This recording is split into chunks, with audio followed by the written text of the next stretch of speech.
E como que foi aquele período, Anildo, em relação à ditadura em si? Como que foi esse processo de redemocratização? Como que era essa relação?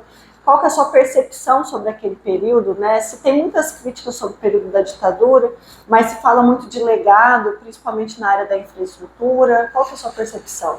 Sim, eu acho que tem muita coisa boa desse período da ditadura, porque os militares, para começar, eram pessoas sérias, né? Então, o Brasil, nesse período da ditadura, evoluiu muito. Nós crescemos muito na infraestrutura. Chegamos com asfalto aqui, Presidente Médici. Nós crescemos, sabe, uma coisa maravilhosa na questão da telecomunicação. Nós não teríamos a telecomunicação que temos hoje se não fosse o governo militar. Muita telecomunicação, cresceu muito. Enfim, nós crescemos na receita, no relacionamento. Eu acho que foi um período necessário para o país. É claro que eu não quero ditadura, eu sou democrata e acabou. Mas, de qualquer forma, foi um período que passou que deixou alguns danos, como explorado, problema tem caso de tortura, não sei o que, coisa e tal, porque aí, como se diz, quando vem o grupo político, os generais, eles tinham uma missão. Mas aí cai na base, o brasileiro tem a mania de distorcer tudo. Essa é a realidade.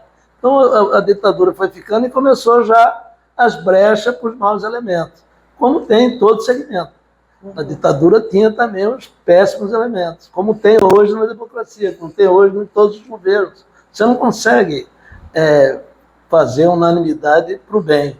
Sempre tem do mal junto, os demônios, né?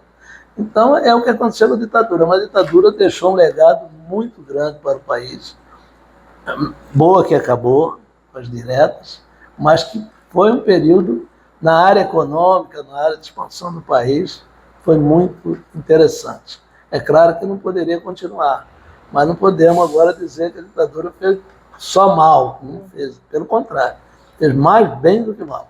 Como que foi esse processo? Eu falo de transição mesmo política, que o senhor fez a transição prudente, né? Que foi o primeiro prefeito eleito. O que aconteceu foi o seguinte: eu tinha um mandato de 4 anos pela Constituição, todos os prefeitos das capitais.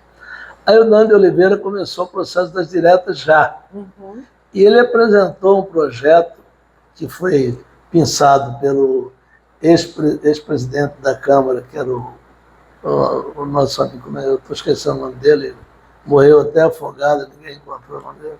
O cara é um eminente comandante do MDB, Ulisses Guimarães. Ulisses Guimarães pensou a emenda do Dante, por ele ser um jovem, na mesma idade que eu, pensou a mensagem dele de diretas já e revolucionou o país com a direta já.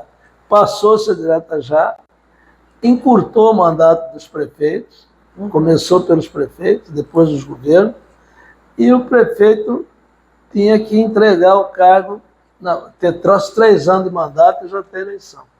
Aí veio o senador Gastão Miller, que era biônico também, foi indicado pela ditadura, biônico, e propôs que os mandatos dos prefeitos deveriam encerrar em 1º de janeiro do ano subsequente, para não ter 3 meses para o prefeito gastar o dinheiro, essa é a ideia, né?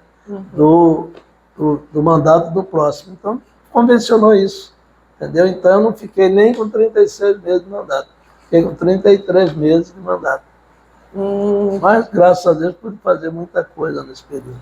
E era efervescente aqui em Cuiabá essa política contra a ditadura? Era uma coisa mais que acompanhava de longe o movimento nacional? Não, eu, por exemplo, meu mandato, o mandato do Júlio Campos, foi na ditadura, né? Que eu entrei, o presidente era Figueiredo, né?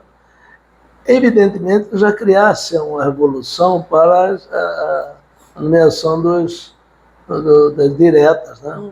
Que foi uma indireta, por exemplo, o presidente da República elegeu Tancredo Neves, foi indireto.